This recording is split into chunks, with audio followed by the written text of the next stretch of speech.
Hi there. I've got a guest with me today called Cody. I'm Sancha, if you didn't know already. And we're just getting together to discuss our feelings after Before the Flood documentary. Yes. You may or may not have seen it. It's just come out. 8 million views by Nearly tonight. 9. Nearly 9. 9. Incredible. Million or billion? Mil. Oh. It will be billion though. Yeah, it will. We were just having a conversation, happened out of the blue, and it was just really inspiring about there's a lot of bad stuff with the state of the planet, but we can create positive change. We just thought, why not whack the camera out and talk to these lovely people so that we can get more people creating positive change and we can all come together. So whilst we're having a discussion, we thought you could just be in on it. Yeah, why not? Generally, like an overview of the documentary. It was by Leonardo DiCaprio. My favourite man. The Leonardo DiCaprio. He linked up with National Geographic, which was a great move because some of the shots in the film are just stunning. Like when he's in the Arctic and there's these hundreds and hundreds of narwhal swimming. I love the bit where the man that he was talking to Yes. was like, I don't want to live in a planet without these animals. Yes. And that actually drew a tear to my eye. Heart. That's beautiful.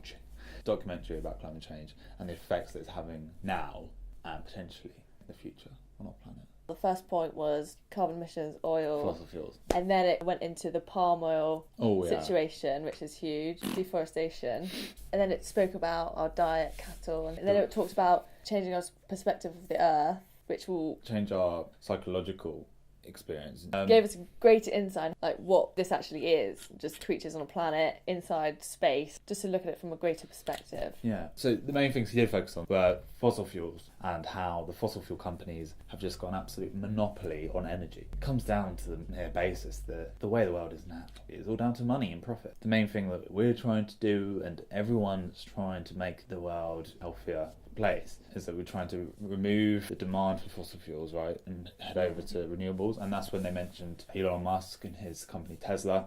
Merely 100 of those, the gigafactories, could supply all the energy for the entire planet. So those factories are basically batteries that are charged with solar energy. Especially in places that have a lot of sunlight. It's just totally renewable. And that's one of the things that you focus on with renewables, is that once you've paid to install it, then it's free energy forever.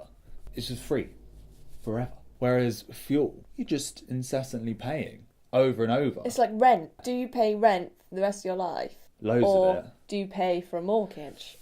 Yes. I know the mortgage isn't desirable either, but Forget about that mortgage. That's a different conversation for another day. you're going to get something at the end of it. It's yours. Renewing the energy, recycling. We're not just taking all the time. And once you've built the wind farm, you've got constant energy. There'll always be wind. It just makes sense. But it doesn't make sense to the very, very rich men and women up there who control the oil industries. So we've got to be stern with them. And that's something that was throughout the documentary, that we've got to start divesting of fossil fuels and start investing in renewables. Palm oil as well. Which is huge. Yeah. Because more trees, less CO2, less trees, more CO2. You're actually releasing CO2 by burning those trees down. So in order to plant palm trees to extract the palm oil, They just burn So the they whole burn it. thing. They As just- soon as they've taken the bit they want, they just burn the whole lot.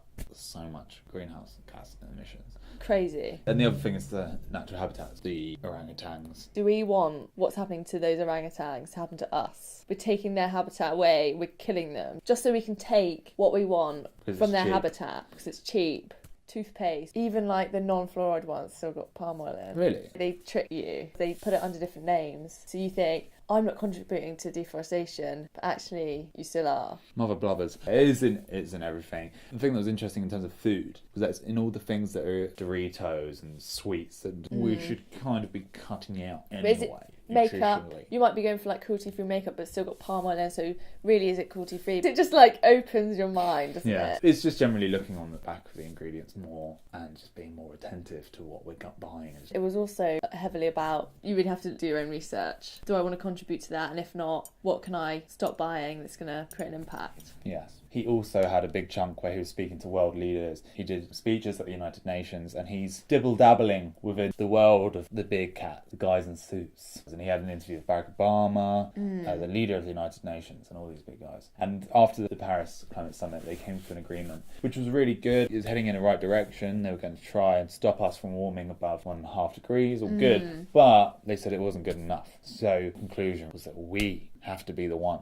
that change it. We as the people that are going to make the real change. What's going to get those guys to stop doing what they're doing if we keep feeding them money? They think people aren't demanding change, our business isn't being threatened. Yeah, the world might be, but we haven't cared about the world before, so we're just going to carry on because it's still working for us. We're the ones in power. They put profit over planet, but when we put planet over profit and we stop buying into their product, they'll have to listen to us. They rely on us for their power. If we start being active, protesting actively, start to become a part of the collective discussion that climate change is real, for starters. People are still denying that it's a thing, but climate change is real. It's very real, especially once you watch that documentary, you know that shit.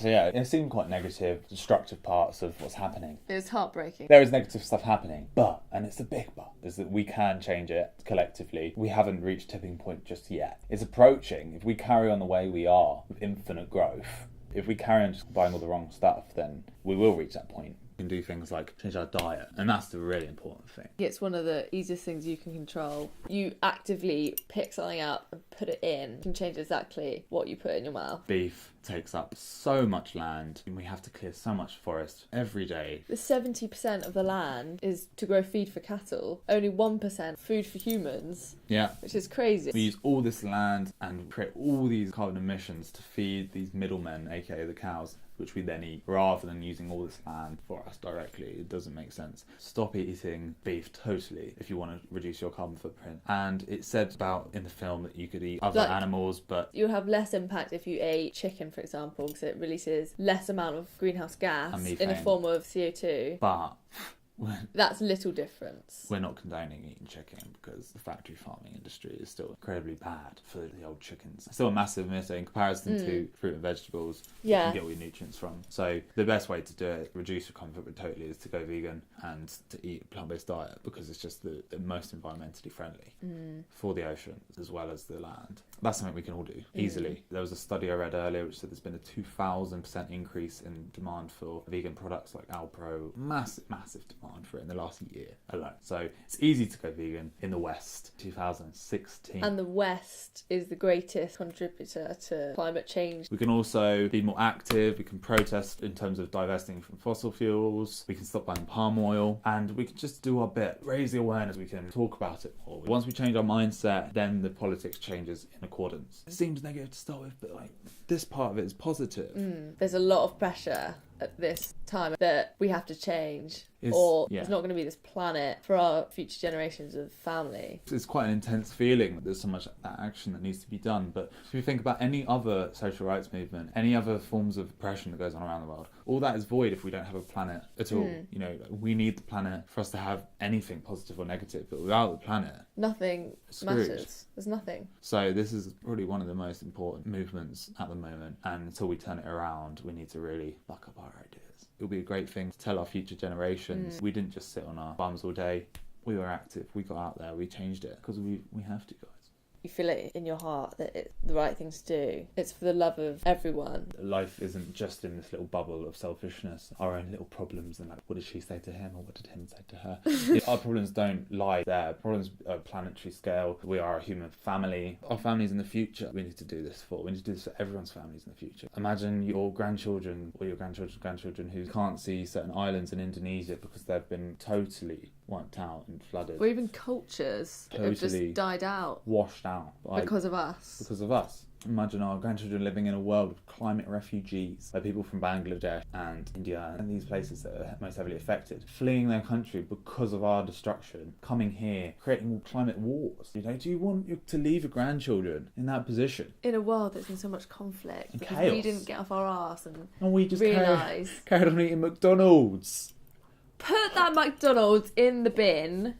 We don't care if you're 100%, 50% beef. We're not having it. No. You're going in the bin, not just because you don't deteriorate in years because you're made of plastic, but because we care. Just look online and you'll find thousands of recipes of amazingly delicious food. Mate. You can recreate a burger. 2016, vegan burgers exist in an infinite amount. These are the things that connect us all. None of us want to see our families in the future devastated. We're all connected through love. We all want a future of happiness and love. We need to act now and not just continue our stupid consumption, which is causing this. So we need to change. Corporations need to change. Politicians need to change. We all need to come together to help this planet can be a positive future.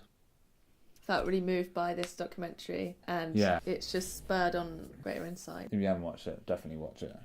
Come informed, tell your friends, tell your family, and it's inspirational, it's positive. We can do it. We can do it. Thanks, Cody. All right. Oh, it's all good.